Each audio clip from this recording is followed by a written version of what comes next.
Beneath the ocean, Levant mine was a place where danger was constant.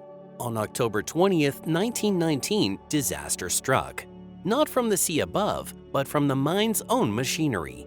The man engine, a device meant to help miners, became their undoing when it failed catastrophically, sending dozens into the depths. The event shook the community to its core, forever marking Levant as a place of tragedy. Now let's go deeper into what led up to this tragedy. If you think your job is tough, just imagine what it was like a couple of centuries ago when danger wasn't just a possibility, it was practically part of the job description. Today we have stress, long hours, and burnout. But life-threatening work? That's a bit more rare thanks to major strides in technology and safety laws. In fact, while safety gear and training programs are important, the real hero in workplace safety has often been the law. Because if there's one thing businesses respond to, it's the threat of being taken to court. Mining is a perfect example. It's still a backbreaking, risky job, but modern miners have electricity, ventilation systems, hydraulic machinery, and equipment to test the ground's safety before they ever break it. But go back a couple of hundred years and it was an entirely different story. Miners then had to face those hazards head-on, often with little more than basic tools and a lot of hope. A prime example of this can be seen at the Levant mine, opened in 1820, Cornwall, England. Though it was a bustling copper mine, it also churned out tin and traces of arsenic, all while putting miners in constant peril. Deep beneath the earth, right in the bowels of the Levant mine, workers toiled in conditions that can only be described as harrowing. This mine plunged down 600 meters, or 2,000 feet, into the earth. As if that weren't enough, some parts of the mine extended a mile horizontally under the waves of the ocean. One shaft, known as 40 Backs, was only 12 meters below the seabed. If the tunnel collapsed, it would have unleashed a catastrophic flood, drowning the miners below with no chance of escape. Yet drowning wasn't the only danger. The oppressive heat was a constant torment, often reaching temperatures as high as 40 degrees Celsius. Miners worked nearly naked, stripped of their clothes just to keep from collapsing. Even their boots, if they wore any, would become waterlogged with sweat, leaving them vulnerable to trench foot. These men were risking their lives, half-clothed and barefoot, with danger around every corner. And with no electrical lighting, the only way to see in the tunnels was to carry a light. Except both hands were needed for work. So each miner would grab a lump of clay before descending and use it to stick a candle on top of their heads, or later onto their helmets.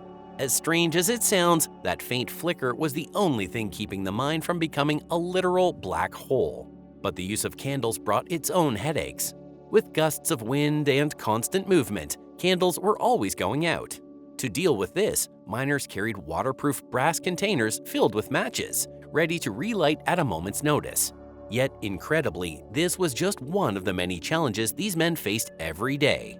Each morning, hundreds of miners descended into the depths of Levant, making their way down one of its narrow shafts. For those working at the lowest levels, it meant climbing 80 ladders, with only their candlelight flickering ahead. And when they finally reached the bottom, the real work began. The miners, armed with a hand drill, would bore small, narrow channels into the rock, roughly 1.5 feet deep. These holes were filled with gunpowder, and once the fuse was set, the men would retreat to a safe distance, waiting for the blast that would shatter the stone ahead. After the dust settled, they'd go back in, cleaning the debris with nothing more than hand tools. In certain areas of the mine, where the rock was too fragile for explosives, every inch had to be painstakingly carved out by hand. Behind the miners, teams would follow to reinforce the freshly blasted tunnels with timber supports, trying to keep the mountain from collapsing in on itself. And that was just part of the daily grind. On top of it all, tons of stone and ore had to be moved through the tunnels, hauled for kilometers back to the mine shafts, where it could be lifted to the surface. This wasn't done by machinery. 100-pound mine carts were dragged by horses and mules, animals so accustomed to life underground that they could navigate the shafts better than most men. It was grueling work, made worse by the fact that, after a full day, the miners still had to climb back up those same 80 ladders to reach the surface. A journey that could take an hour and a half. And if that sounds exhausting, Imagine doing it after swinging a hammer or hauling carts for 8 hours. As brutal as it was, Levant mine was home to a community of workers, with anywhere from 300 to 700 people employed there at any given time. About 2/3 worked underground, while the rest, including women, children, and injured men, took on jobs above ground. Many of the underground workers were as young as 14, desperate for a paycheck in a region where job opportunities were few and far between. The dangers didn't stop with the workday either. Exhausted men often fell from ladders while climbing back to the surface. And if that wasn't enough, there was the constant risk of stray gunpowder drifting into the air and igniting on a miner's candle, causing devastating explosions or blinding injuries. For those who were too injured or unconscious to make the grueling climb back to the surface, another method was employed. Workers were hauled up with ropes, or later by something called a skip, a pair of large buckets that had their own dedicated shaft for hoisting stone and occasionally people. By the 1840s, steam engines were starting to make their mark, and these skips became engine-powered. The system was simple but effective. 2 buckets moved in opposite directions along vertical tracks inside the mine shaft, linked by a cable over a pulley. As one bucket descended, the other was pulled up, making the engine's job easier by only needing to move the load, not the buckets themselves, which counterbalanced each other. Then, in 1857, 37 years after the mine had first opened, a game-changing innovation was introduced. Workers got a new way in and out of the mine, the man engine. This machine was like an early, rudimentary elevator designed specifically for miners. It was a giant vertical rod with small platforms attached every 12 feet, along with handlebars at chest height. The rod, powered by an engine at the surface, would move up 12 feet and then back down 12 feet. The idea was for miners to step onto a platform as it descended, ride it up 12 feet, then step off to a stable platform attached to the shaft's wall. From there, they'd wait for the next moving platform, hop on, and repeat the process 137 times if they were coming from the very bottom. Well, the man engine, an innovative tool for its time, didn't come without its share of dangers. Miners were well aware of the risks involved, especially with the worn-down components and outdated technology. Despite the improvements it had brought, the danger of misstepping, or worse, the entire structure failing, wasn't ignored. And it wasn't just the machine's primitive design that posed a threat.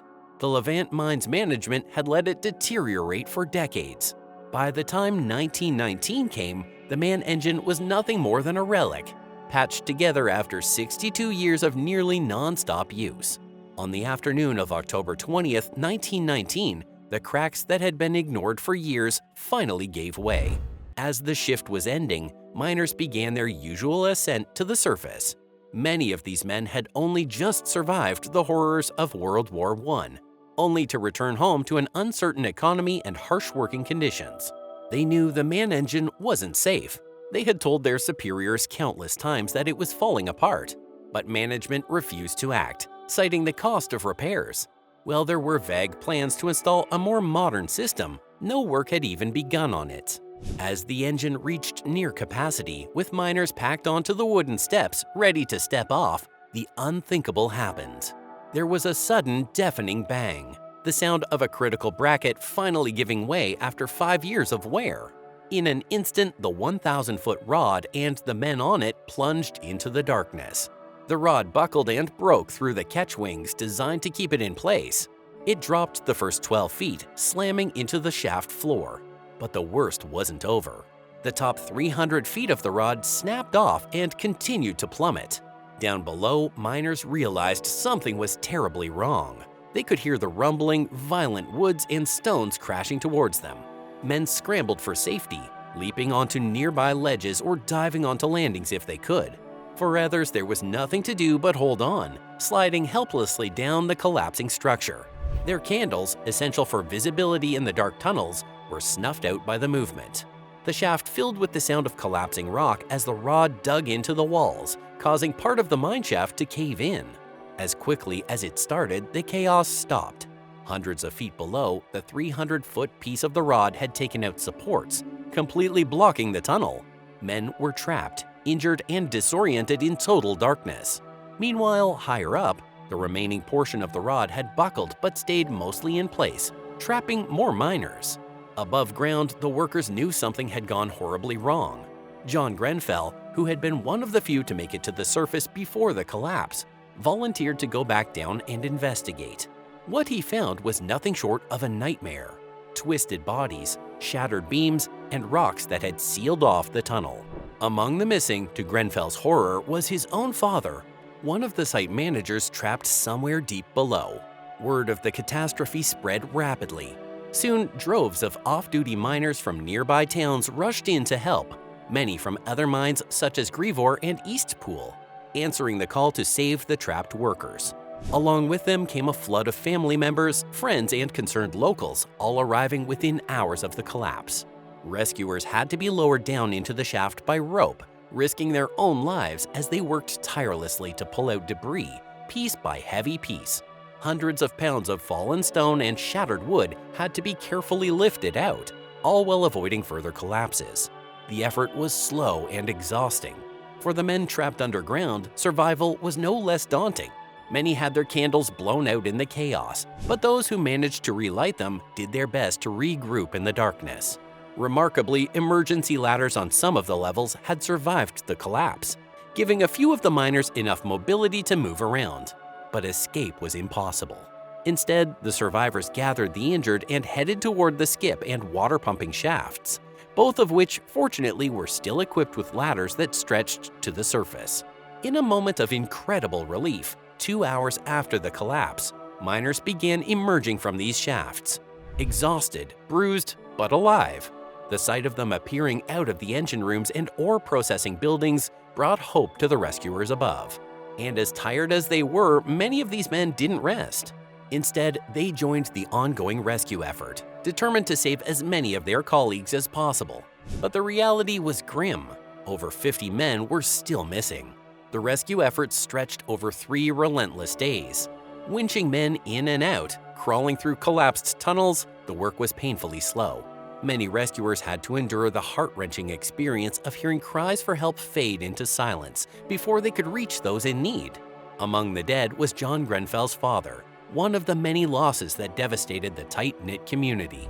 Levant Mine wasn't just a workplace, it was a hub for local families, where everyone knew everyone. In total, the disaster claimed the lives of 31 miners. 14 were found close to the surface at a depth of around 150 feet, while others were discovered deeper, between 160 and 320 feet. The final 3 victims were found far below, at depths of 420, 480, and 660 feet, all of whom had been struck by falling debris.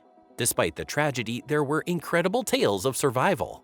14-year-old William Lowry was the first to be pulled from the wreckage after 15 hours of entrapment, pinned beneath the body of another miner.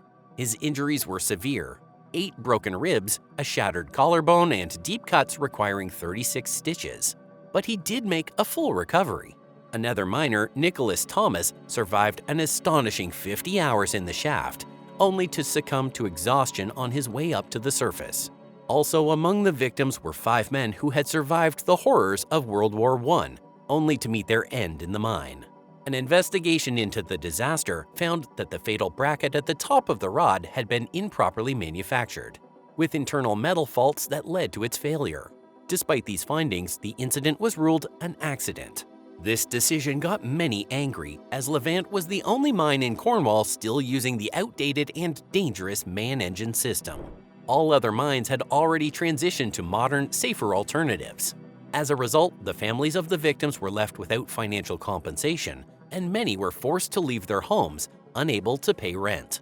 In response, a disaster fund was started, with contributions pouring in from across the country. The goal was to raise £15,000, and even the mine's insurance company contributed, despite the owners not being held accountable.